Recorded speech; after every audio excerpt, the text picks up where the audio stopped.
तो Cartesian plane जो होता है वो एक्चुअली में 2D का अगर बात करें तो सिर्फ एक्स वाई, जैसे मतलब सिर्फ ये एक कार्टेशियन प्लेन है, ये एक्स एक्सिस, ये वाई एक्सिस, ठीक।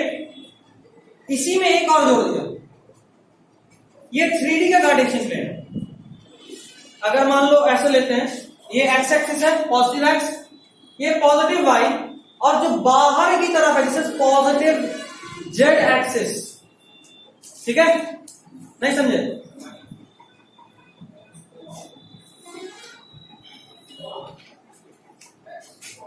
Positive X axis, positive Y axis, अरे यार, हेलो,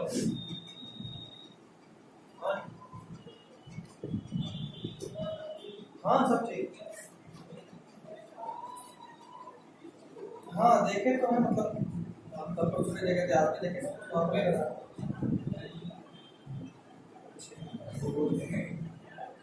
और सब ठीक, कब तक लौटना है?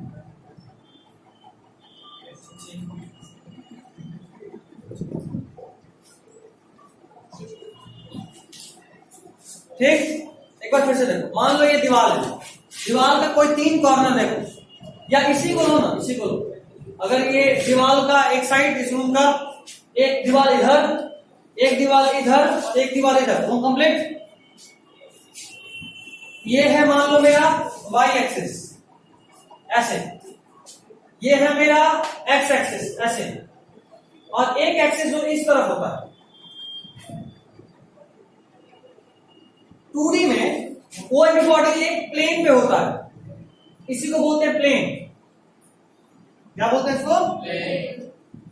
प्लेन एक इमेजिनरी चीज है, मतलब ये देखो, अगर हम इसको एक प्लेन बोल रहे हैं तो इस प्लेन पे मेरा फोन आ गया। अच्छा, अगर हम कह रहे हैं कि मेरा फोन ऐसे भी आ गया, मतलब ये भी जो तुमको दिख रहा है ऐसा भी कोई एक इमेजिनरी प्लेन होगा। प्लेन सिंपली मीन्स कोई एक प्लेन पेपर, ट्रायंगल समझ लो, जो किसी भी तरीके से रखा हो। ये भी एक प्लेन है, ऐसे कर देंगे तो ये भी एक प्लेन है, ऐसे कर दें तो ये भी एक प्लेन है। प्लेन सिंपली मीन्स कोई भी ट्रायंगल, ठीक। कोई भी ट्रायंगल को ड्रॉ करने के लिए आपको एक 2 एक्सिस चाहिए, एक एक्स और एक वाई। एक ट्रायंगल को ड्रॉ करने के लिए 2 एक्सिस, ये वाला हो गया एक्स, ये वाला हो गया वाई। ये 2D का बात कर रहे हैं तो 2 एक्सिस से मेरा काम हो जाता है। अगर हम बात करें 3D का, तो इसी के एनालॉगस एक स्ट्रक्चर होता है क्यूब, नाम तो सुने ही होंगे।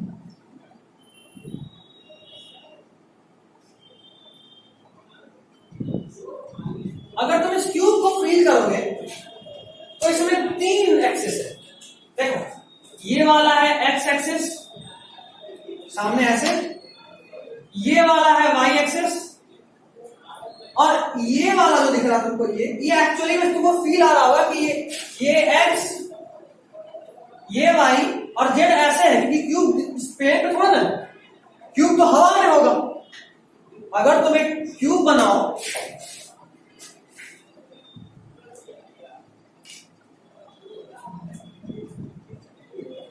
अगर तुम एक क्यूब बनाओ इन दोनों को मिला के, तो क्यूब तो कुछ ऐसा होगा इस तरह का जहां जिसमें कि इधर भी कोई दीवार है, इधर भी कोई दीवार है, पीछे साइड में ऐसा होगा क्यूब। तो क्यूब को अगर हम मान लो इस पर रखते हैं, तो क्या पूरा का पूरा क्यूब बाहर इसी प्लेन पे है? क्या एक पोर्शन, एक फेस प्लेन पे है और बाकी पे हवा में? मतलब इस क्यूब का कुछ पार्ट ऐसे वाला लेंथ भी है, ये वाला लेंथ इधर, ये जेड एक्सिस का लेंथ, वो किसका लेंथ है? जेड एक्सिस का। जेड एक्सिस किसी भी प्लेन से अंदर या बाहर होता है। जेड एक्सिस, जैसे मान लो ये है तुम्हारा एक्स इधर, ये है तुम्हारा वाई और ये है तुम्हारा जेड। तो देख पा रहे हो, एक्स वाई अगर एक प्लेन है तो जेड उससे बाहर। या ऐसे भी हो सकता है, ऐसे, ये भी पॉसिबल है ना। अगर ये तुम्हारा एक्स है, ये वाई है और जेड अंदर में है, देख रहे हो, जेड अंदर में, ठीक। अच्छा, ये भी एक प्लेन है, ये भी एक प्लेन है, ये भी एक प्लेन है, सब प्लेन। अगर ये मान लो हम ग्रीन को बोल रहे हैं एक्स, ब्लैक को बोल रहे हैं वाई और रेड को बोल रहे हैं जेड, तो ये प्लेन वाई और जेड के बीच का, तो बोलेंगे this is Y Z plane. ये प्लेन ग्रीन और ब्लैक के बीच का मतलब एक्स वाई प्लेन, अगर इसको बोले तो ये ग्रीन और रेड के बीच में एक्स जेड प्लेन, फील कर पा रहे हो? अब अगर वो यूनिट वेक्टर एक्स एक्सिस की तरफ है तो उसको हम बोलते हैं आई कैप, अगर कोई यूनिट वेक्टर वाई एक्सिस की तरफ है उसको बोलते हैं जे कैप, और अगर कोई वेक्टर जेड एक्सिस की तरफ है तो उसको बोलते हैं के कैप। ये 3 यूनिट वेक्टर। अगला हेडिंग डालिए कोलिनियर वेक्टर।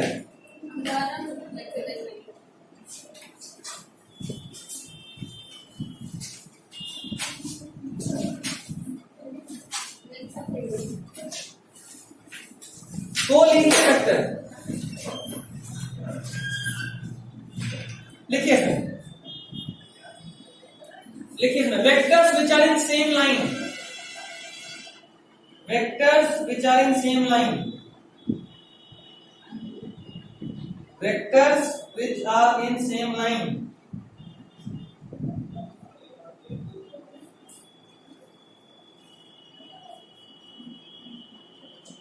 नेक्स्ट पॉइंट, या नेक्स्ट जैसे समझ लो, ये एक वेक्टर है, दूसरा वेक्टर ये ए और ये बी दोनों सेम लाइन में है, इसको बोलेंगे कोलिनियर वेक्टर। क्या बोलेंगे? Collinear vector. Next point, coplanar vector, coplanar vector,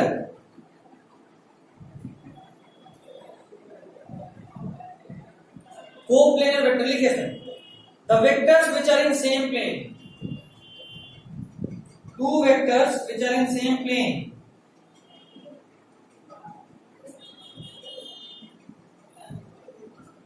two vectors which are in same plane,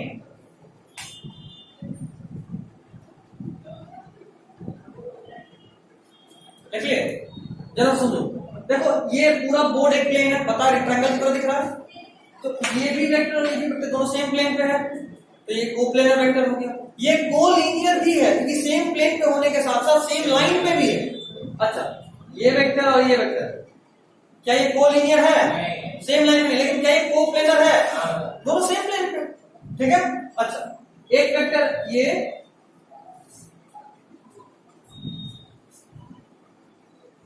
एक वेक्टर ये और दूसरा वेक्टर ऐसे, क्या ये कोप्लेनर है? बन गया बुढ़वा, अभी भी है। अभी प्लेन कौन सा होगा? ये वाला एक्स जेड प्लेन, समझे बात? अभी भी ये कोप्लेनर ऐसे, अब कोप्लेनर है, हाँ प्लेन ऐसा होगा। रेक्टेंगल तो कैसा भी हो सकता है ना भाई, मतलब ये कि ये रेक्टेंगल ऐसा भी हो सकता है, ये रेक्टेंगल ऐसा भी हो सकता है, ऐसे भी हो सकता है, ऐसे भी हो सकता है, किसी भी तरीके का हो सकता है। तो कोई भी दो वेक्टर हमेशा ही कोप्लेनर होता है, दो वेक्टर हमेशा ही, क्योंकि किसी भी तरफ है। मान लो दूसरा वेक्टर ऐसे है तो भी प्लेन ऐसे है, दूसरा वेक्टर ऐसे है तो भी प्लेन ऐसे है, तो two vectors are always coplanar, ठीक है। Next point, equal vector,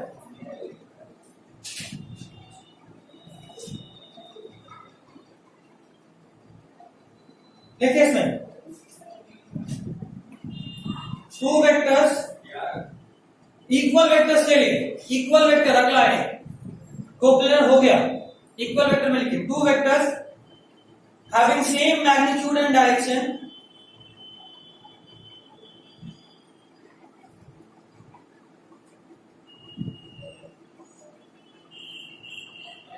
two vectors having same magnitude as well as direction is known as equal vector। ये कुछ बताने का समझाने का जरूरत नहीं मेरे हिसाब से। सेम मैग्नीट्यूड सेम है, डायरेक्शन सेम, अलग भी हो सकता है, कैसे जरा बताओ, तुम सोच क्या रहे हो, हमको बताओगे तभी हम क्लियर कर पाएंगे। यूनिट भी सेम होना चाहिए, जैसे कोई वेक्टर न्यूटन में कोई मीटर पर सेकंड, और दोनों का मैग्नीट्यूड सेम है और डायरेक्शन सेम है। पॉइंट तो सही है, ऐसे फंसा सकता है, तो लिख लो, ब्रैकेट में लिख लो, must have same unit also.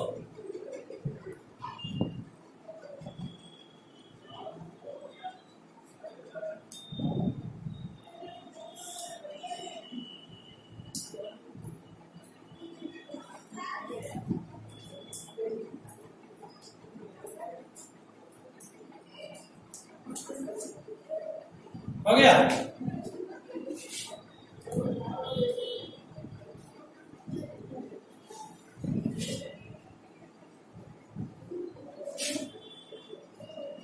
Next heading बनाइए, एडिशन ऑफ वेक्टर। यहां से मेन काम शुरू हो रहा है आपका वेक्टर में करना है। एडिशन ऑफ वेक्टर, इसमें पहला subtopic triangle law of vector addition. Addition of vector, इसमें पहला subtopic triangle law of vector addition. इसमें हम आपको पहले वाले में थोड़ा सा डिटेल में चल जाना है। नेक्स्ट आएगा पैरेललोग्राम लॉ। ये ना तो इंपॉर्टेंट है और ना ही डिटेलिंग की जरूरत है। कायदे से तो ट्रायंगल लॉ की भी डिटेलिंग की जरूरत नहीं, ठीक है, बट चलो पहला वाला पढ़ लेते हैं, triangle law of vector addition.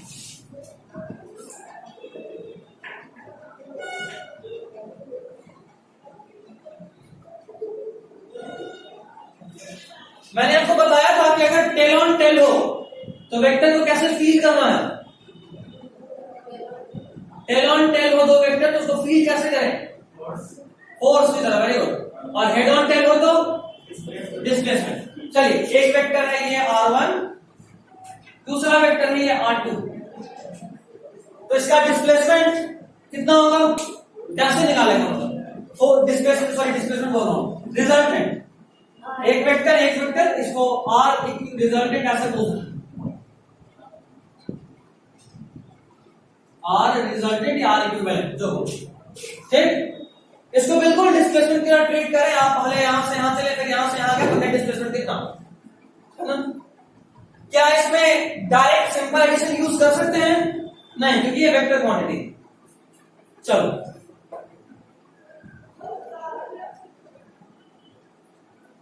इसको पे आगे बढ़ने से पहले एक सिंपल सा कंसेप्ट, एक बॉक्स है, ये क्यूब है, ऑब्जेक्ट कोई है, इस पे आप इधर फोर्स लगा रहे हो तो ये किधर मूव करेगा, plus X plus Y plus Z, X Y plane Y Z plane किधर मूव करेगा, प्लस एक्स की तरफ। डायरेक्ट सा बात है। ये अगर एक मार्कर हम इसको इधर खींचे तो इधर ही आएगा, इसको इधर खींचेंगे तो ये प्लस एक्स की तरफ मूव करेगा, कोई दिक्कत। चलो अब इस फोर्स को भूल जाओ, अब तुम सिर्फ इधर फोर्स लगाया, ये किधर मूव करेगा, प्लस वाई, समझ में आ रहा है। अब ये मार्कर है, इसको ऊपर फोर्स करना तो किधर जाएगा, ऊपर, कोई दिक्कत। तो इधर से प्लस वाई की तरफ मूवमेंट। अब एक काम कर रहे हैं हम, एक साथ दो फोर्स लगा रहे हैं, या छोड़ो और एक ही फोर्स लगा रहे हैं।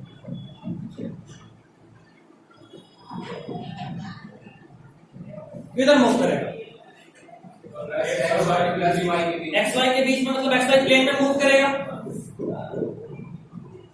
इसको अगर ऐसे फील करके सोचे कि जो मूवमेंट है ये एक्चुअली में दो फोर्स का क्यूमुलेटिव मूवमेंट है।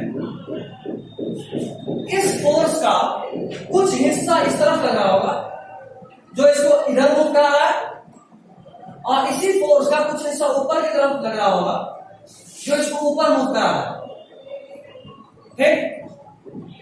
क्योंकि जाहिर सी बात है, अगर ये ऑब्जेक्ट यहां से चल के मान लो यहां पहुंच गया तो इसका एक्स की तरफ भी डिस्प्लेसमेंट हुआ और इसका वाई की तरफ भी डिस्प्लेसमेंट हुआ, समझ रहे बात। मतलब ये कि अगर आप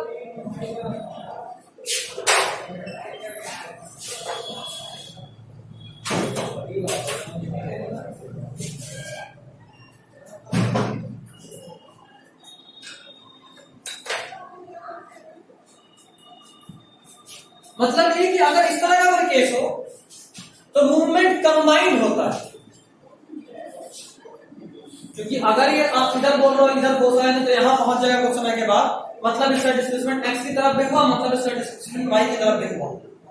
मतलब इसी फोर्स का कुछ हिस्सा एक्स की तरफ लग रहा होगा, इसी फोर्स का कुछ हिस्सा वाई की तरफ लग रहा होगा। और फील करना तो सोचो कि अगर हम किसी चीज को ऐसे खींचेंगे तो वो बॉडी ऊपर भी उठेगा, वो बॉडी आगे भी आएगा, है ना। अगर कोई मेरे पास मान लो यही बॉडी है और इस पे इधर फोर्स लगा रहा है इस तरफ, तो ये ऊपर भी उठ रहा है और साथ साथ आगे भी आ रहा है, और इसी का कंबाइंड इफेक्ट ऊपर और आगे का कंबाइंड इफेक्ट ऐसा ऐसा ऐसा ऊपर भी और आगे, ऊपर भी और आगे भी, समझ रहे हो। अभी तक कोई इश्यू आया, इश्यू है तो बोल दो, नो इश्यू।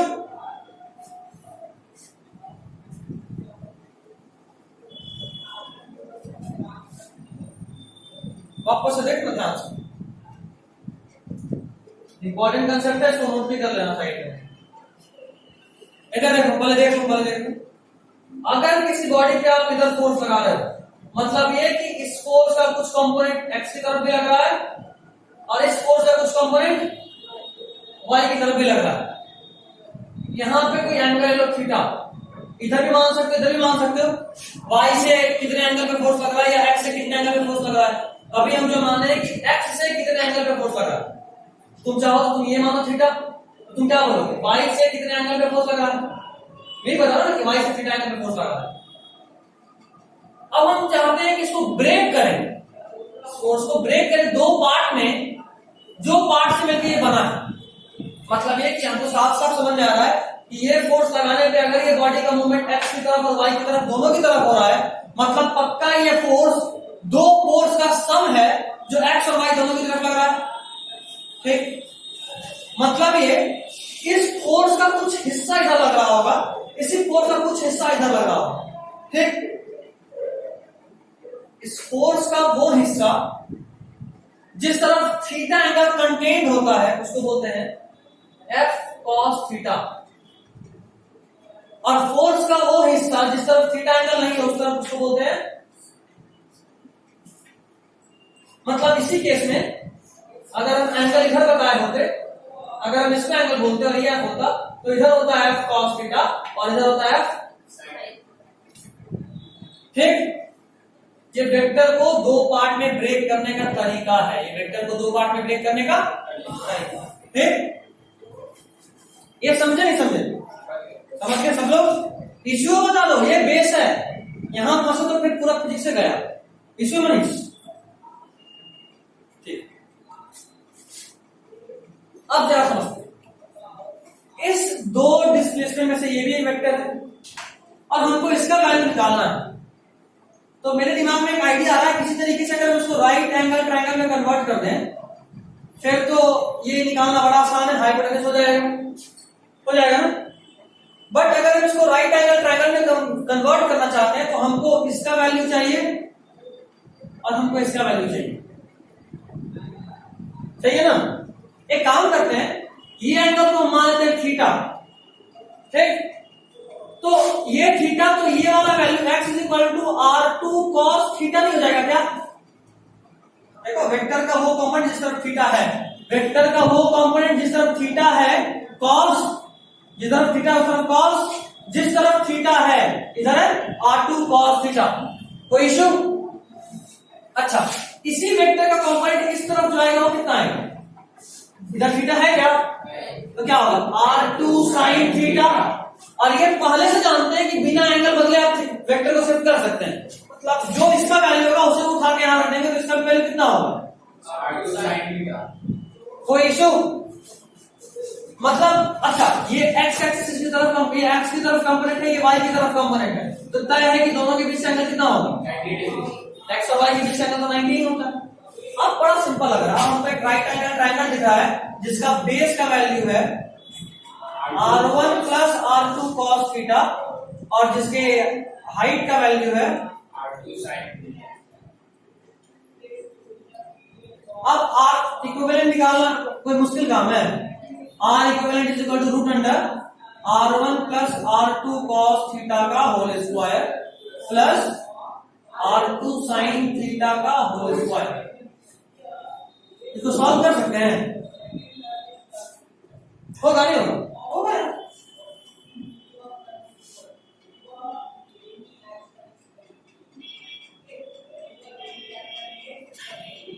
इसको बिठा रहा हूं, यहां ऊपर ले लेता हूं, इसका square r2 square sine square theta सब रूट में। कोई इशू। चलो इसको लिख सकते हैं r1 का square plus r2 square cos square theta plus r2 square sine square theta plus 2r1 r2 cos theta, ये वाला। तो ये कर, इसमें से कॉमन आएगा r2 स्क्वायर कॉमन और साइन स्क्वायर थीटा पर चल लिख देता हूं, ना डीलिंग क्या लेना।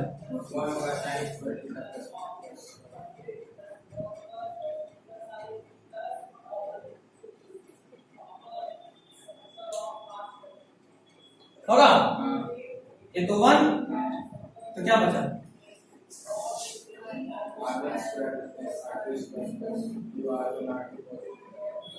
ये क्या निकाले?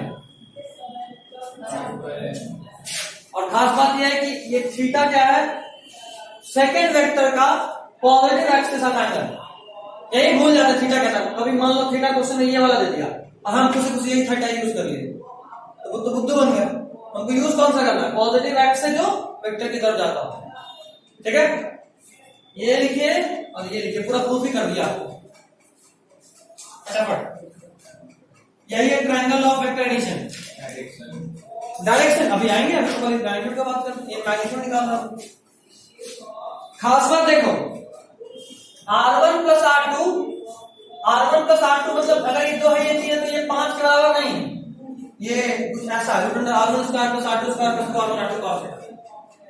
मतलब वेक्टर एडिशन ऐसे होता है। फटाफट नोट नहीं तो सीधा आंसर याद करना है। हम तो सीधा आंसर याद करने को बोल रहे हैं, बट बता दिया।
हो गया?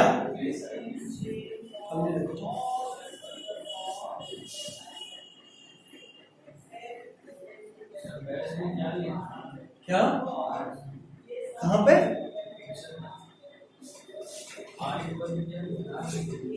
यहाँ कहा ये x is equal to R2 cos theta. ये R रिजल्टेंट या एक्चुअल इक्विवेलेंट बोलते हैं।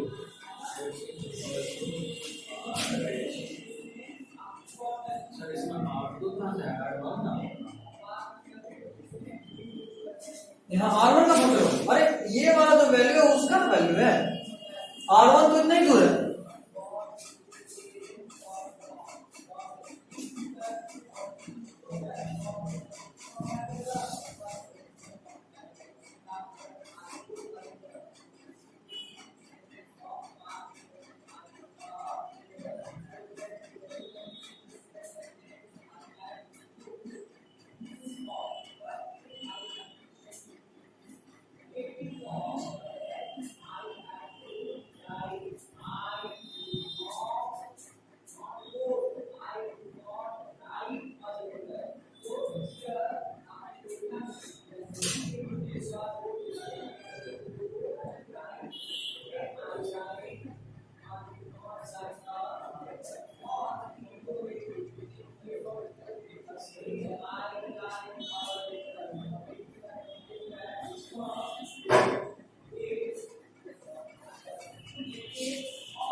बहुत चिल्लाता है,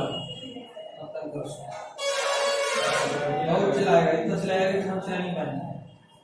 कौन सी लाइट कौन सा लाइट चला सकता है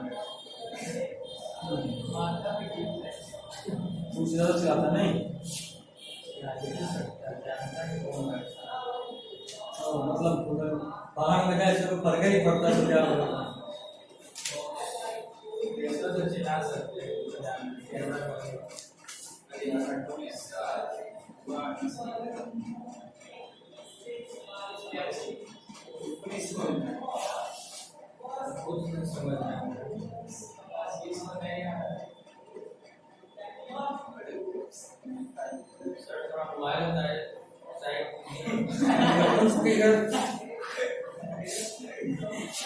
पूछने दिए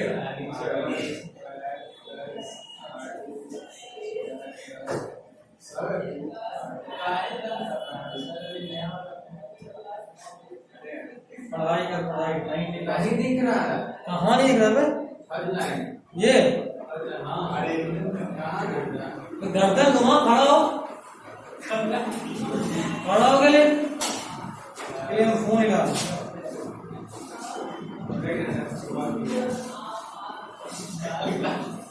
अच्छा है तुम्हारा हाइट कम है तो फंक्शन में तो ले लिया था।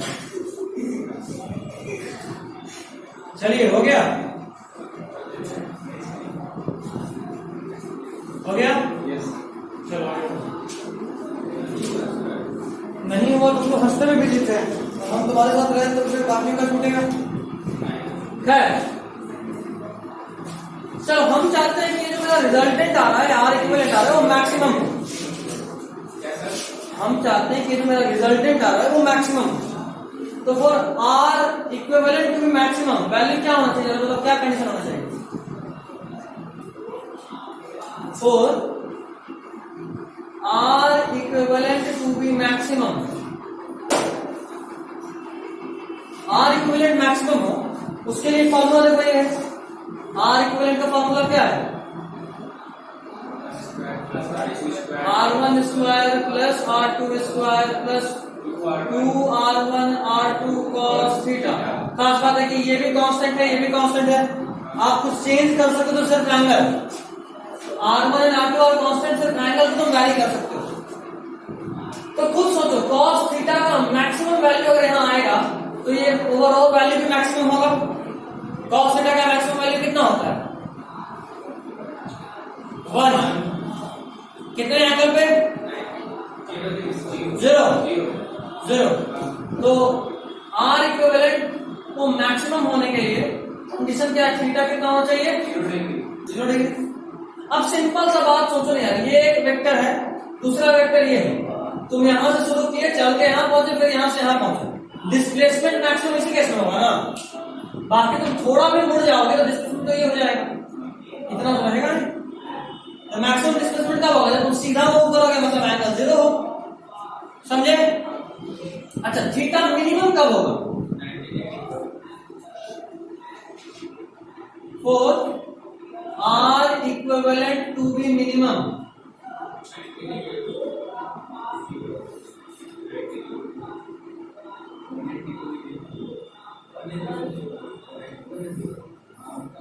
वन इट इज -1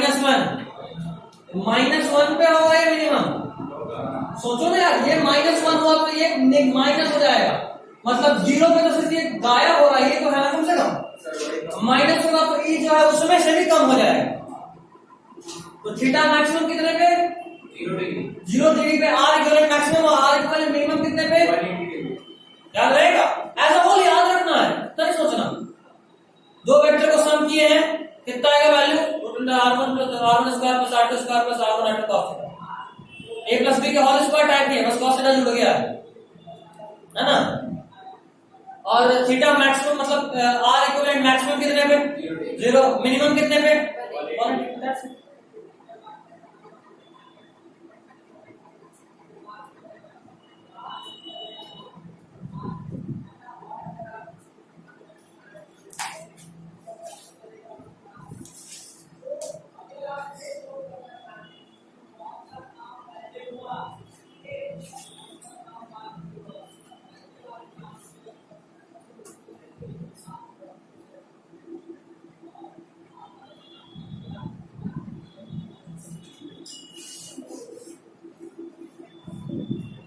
हो गया?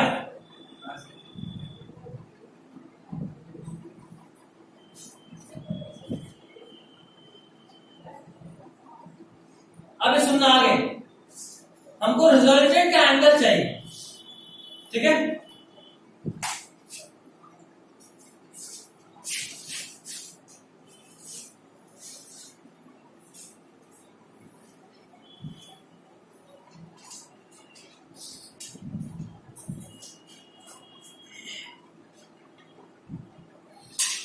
मुझे ना ये वाला एंगल चाहिए, ये रिजल्टेंट है, इसका एंगल अल्फा। बड़ा सिंपल समझ में आ रहा है। एंगल मतलब मुझे tan अल्फा चाहिए, tan अल्फा का वैल्यू। tan अल्फा साफ साफ समझ में आ रहा है। tan अल्फा कितना होगा? परपेंडिकुलर बाई बेस होगा ना।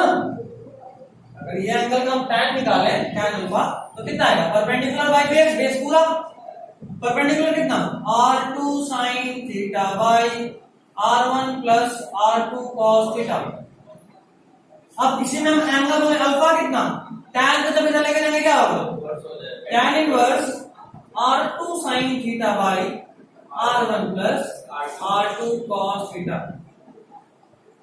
कोई इश्यू तो बताइए, नहीं कोई इश्यू? एक क्वेश्चन है, पैरेललोग्राम ऑफ वेक्टर एडिशन भी एग्जैक्टली इसी तरह यही आंसर आता है, वहां भी सेम मतलब है, बस अप्रोच करने का तरीका दूसरा है।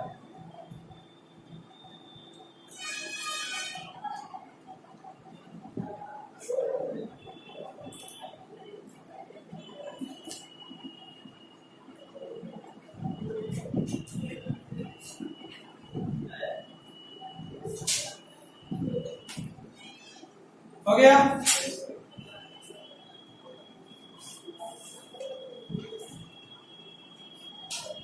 लिखो,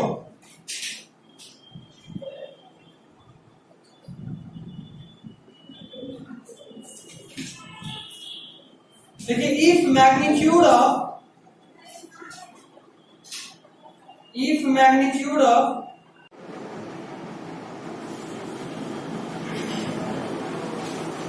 resultant of two vector,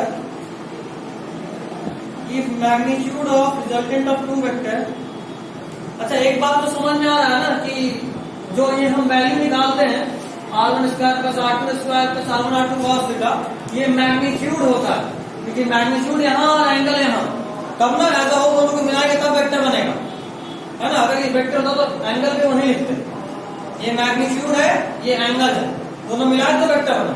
magnitude angle as direction becomes vector. तो लिखिएगा if magnitude of resultant of two vector, तो ऐसे दे दो और अच्छा रहेगा। ये दो लाइन मॉडुलस बना दो, मॉडुलस बना दोगे तो अच्छा रहेगा, तुम्हारे पास लिखा हो गया permanent. If magnitude of resultant of two vector is equal to the magnitude of vectors separately, if magnitude of resultant of two vector is equal to the magnitude of the vectors separately, if magnitude of resultant of two vector is equal to the magnitude of vectors separately, magnitude of vectors separately, find the angle between two vectors. Find the angle between two vectors.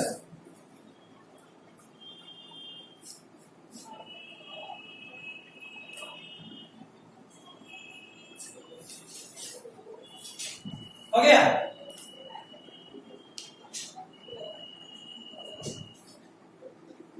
अभी सुनना, ये question आपको घर से बनाना है, अभी मत try करो, होमवर्क। एक और कंसेप्ट, अभी हमने एडिशन ऑफ वेक्टर सीखा, अब सब्ट्रैक्शन ऑफ वेक्टर सीखते हैं। सीधा फॉर्मूले का काम है, ज्यादा कोई टेंशन नहीं, इतना डेरिवेशन कभी नहीं करना है, और है ही क्या, कुछ भी तो नहीं है। वेक्टर को बस कंपोनेंट में तोड़ने आना चाहिए। देखो इधर देख रहे हैं, एक नाम नया आ गया तो बता दे रहा हूं। एक इधर ऑब्जेक्ट है, इस पे इधर फोर्स लगा, इस फोर्स को इसके दो पार्ट में तोड़ना है। फोर्स का वो पार्ट जो एक्स एक्सिस की तरफ लग रहा है, फोर्स का वो पार्ट जो वाई एक्सिस की तरफ लग रहा है, इन दोनों को बोलते हैं component of this force. These two R component of this force, ठीक है। कंपोनेंट मतलब एक वेक्टर को उसके एक्स वाई जेड कंपोनेंट में ब्रेक करना, एक वेक्टर को उसके एक्स वाई जेड कंपोनेंट में ब्रेक करना। यहां तक कोई दिक्कत है? एडिशन ऑफ वेक्टर सीख लिए, सब्ट्रैक्शन ऑफ वेक्टर का सीधा सीधा फार्मूला यूज करना है। डालिए heading subtraction of two vector.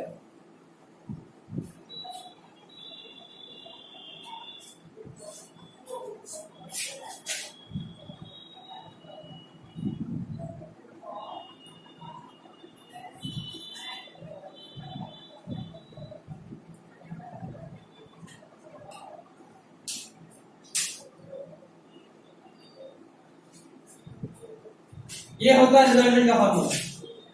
दो वेक्टर का जो मैग्नीट्यूड आता है उसका फॉर्मूला देखो सेम ही बस माइनस हो गया, ठीक है।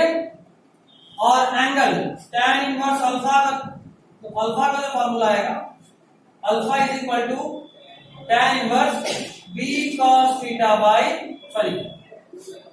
b sin theta by a minus b। नीचे में पिछले वाले में प्लस था या माइनस है, बाकी सब सेम। इसको भी फिल करा दूं, ठीक है, एक बार फिल करे लिखते हैं। ये देख, ये है a और ये है b, ये a प्लस b निकालेंगे तो ये आएगा, आएगा ना। बट अब ये निकाल क्या रहे हैं, और अगर ये वेक्टर क्वांटिटी है तो माइनस क्या बता रहा है, डायरेक्शन। अगर प्लस b इधर है तो माइनस b इसके ठीक ऑपोजिट साइड में होगा। तो अब जो मेरा रिजल्टेंट आएगा वो कुछ ये आएगा। बस यही उल्टा होने की वजह से देखो, अभी अगर मैं यहां राइट एंगल ट्रायंगल बनाऊं तो कैसे बनेगा, यहां पे ये a पूरा है और ये एंगल है मान लो थीटा, ठीक। तो b का कंपोनेंट इस तरफ b cos थीटा, b का कंपोनेंट इस तरफ b sin थीटा, और ये भी b sin थीटा ही हो जाएगा। पैरेलल शिफ्ट कर सकते हैं। अब देखो यहां पे एंगल अल्फा, या पहले हम ये हाइपोटेन्यूज निकालते हैं, r इक्विवेलेंट। तो r equivalent is equal to ये लेंथ बेस प्लस ये हाइट रूट अंडर, ये कितना है टोटल a है, तो ये आएगा a minus b cos theta का होल स्क्वायर।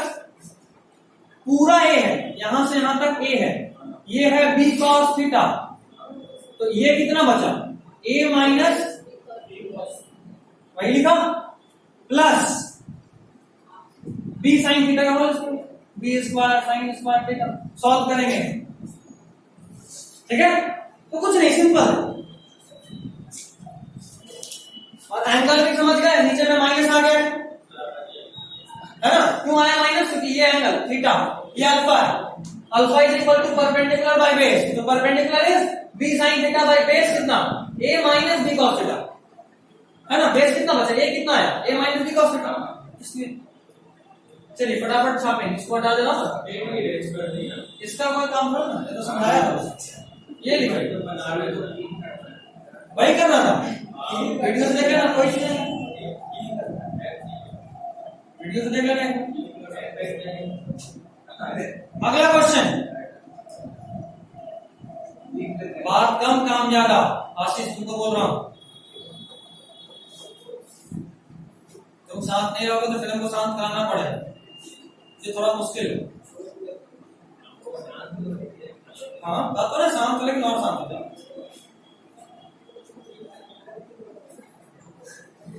चलिए हो गया। अगला question, if magnitude of a vector plus b vector is equal to magnitude of a minus b vector, find theta। मतलब दो वेक्टर का सम, इधर देखो क्वेश्चन ऐसे पूछेगा, दो वेक्टर का सम और डिफरेंस बराबर है, तो जरा हम दोनों वेक्टर के बीच एंगल बताइए।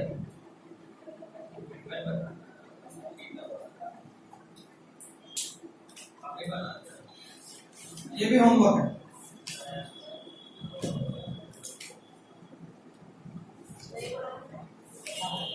कंपोनेंट्स में ब्रेकिंग डॉट क्लॉज, दो क्लास और चैप्टर खत्म, उसके बाद टेस्ट। नहीं, हम इतना इंतजार नहीं करने वाले, तुम आराम करो, पढ़ो मत और फिर हम इंतजार करें। ठीक है, this is all for today, time भी हो गया।